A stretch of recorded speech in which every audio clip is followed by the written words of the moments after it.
happening with the children from the sky. And they correspond to many of, as we see in Zodiac, every time a star appears, the person's born here on Earth, and then the constellation in which they appear around develops their influences on their body, not their spirit. See, the body came from the earth, it's the flesh, and it's karn, or kar, as it's called. And when that being itself overthrows soul, who's solo, meaning alone, then there's going to be a problem with all the things that are associated with mammalian beings, which are the need for communion, the need to follow, the need to have support, warmth, all these different things. And so what we have to understand and to do is to master both beings, and that's why in a lot of the ancient teachings, they weren't missing anything, especially in some of the Chinese and Oriental systems of the discipline of the body. But now, people are not ready to go to the extreme of forcing the body into some level of submission so that they can gain some high level of power. So the Most High, who's still the greatest planner, has allowed man and woman to unlock into chemistry to where we understand how to change the molecular composite of the body with simple salts even, in order to allow people to experience what we would just call ascension. And begin to make that phase, because ascension is like a journey. It's, again, once you get started on it, it is really an EverQuest, and things are rapidly changing to the point where you learn how to completely blink into another reality and not be surprised that you're there. It's like a slider. You slide into life and body for a moment and be the best they can be for a couple of years or days or whatever, and then you slide into another experience. That's just the position that is also played here with a lot of individuals, and it's just an observer. And unfortunately, I wanted to be an observer this lifetime, but it looks like I'm going to be an activist. Because what I did find out is, sometimes you do get the higher levels of knowledge and power, and you see the Arabot and the magic window opens for you and the hand comes out, and this stuff really happens. But what I found is that what is it all if your brother can't enjoy it?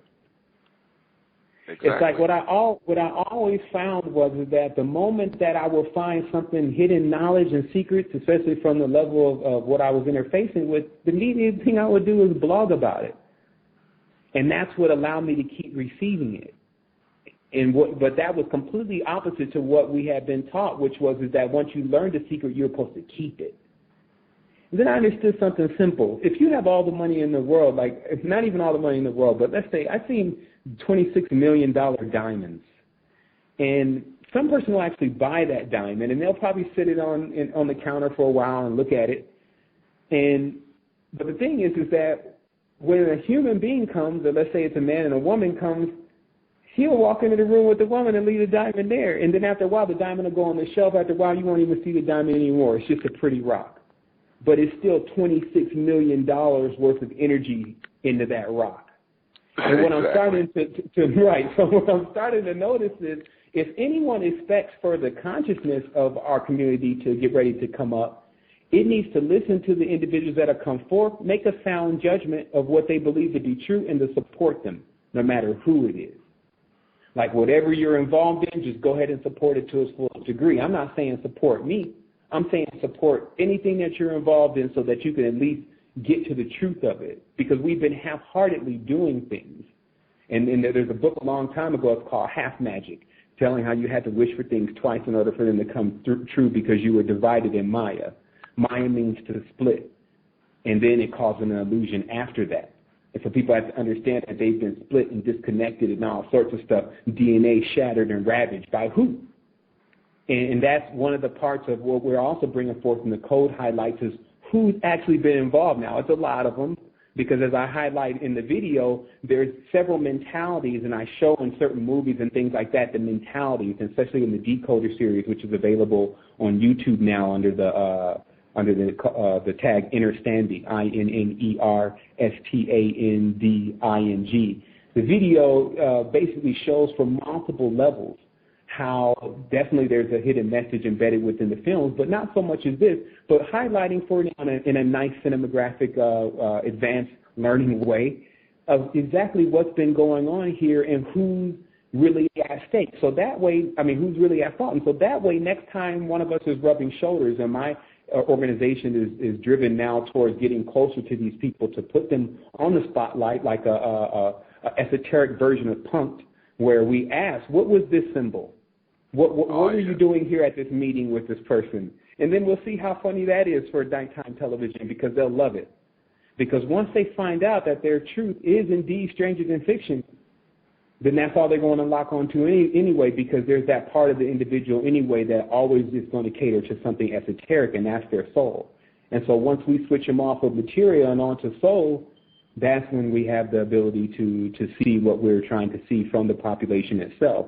Now, the individual is separate. What you do for yourself, what you do with the knowledge and where you take it is really up to you. Affecting the consciousness of the world itself is still one of our dreams, because people have choice. So what I mean by that is that when you want to raise the consciousness of a whole a group of individuals, then it's going to take some collaboration. Those individuals are going to have to get together. They're going to have to get together and talk. They're going to have to get together and strategize. You need to figure out who's the head, who's the feet. You have to do something of that nature, and that's exactly what the Illuminists have done, and the Ordinatis and the Rosicrucians have done, and the Theosophical Societies have done. They've gotten their thinkers together, and they've penetrated the realms, opened more dimensions for themselves. They kept a body here and a body in other planes, because you got 2 vehicles, 2 cars. Now imagine, like I was saying before, just to kind of go on a lighter note here, something interesting. How much is one of these things worth? How much are one of these organic bodies worth? Like some people sometimes always be trying to calculate how much money and things like that. They don't understand, man, you're sitting in an organic body. Like how much is that really worth compared to what it's capable of doing? You know, and that's really what you have to understand is at stake, because they'll do anything to take it. And that's really what's happening in society, is that there's a price on it, as they show with the straw man and things like that. There's a price on the human body at this point. And that price extends for the body. There's a material price for that. And then for the soul, you know, you would love to say it's priceless, but some are, selling for cheap. So, but this is definitely some of the stuff that's being highlighted. I didn't know if anyone's in the chat room. I know we're 45 minutes in. Oh, yes. As a matter of fact, we're going to take a quick pause here. The switchboard is lit up, brother. So in order for us to at least get some calls in, we're going to take a call or two now. Are you ready for some questions? Definitely. Okay, we're going to start off with our first caller here from the 323 area code. Caller, are you there? Hello? Caller, are you there? Hello? Hello? Am I online?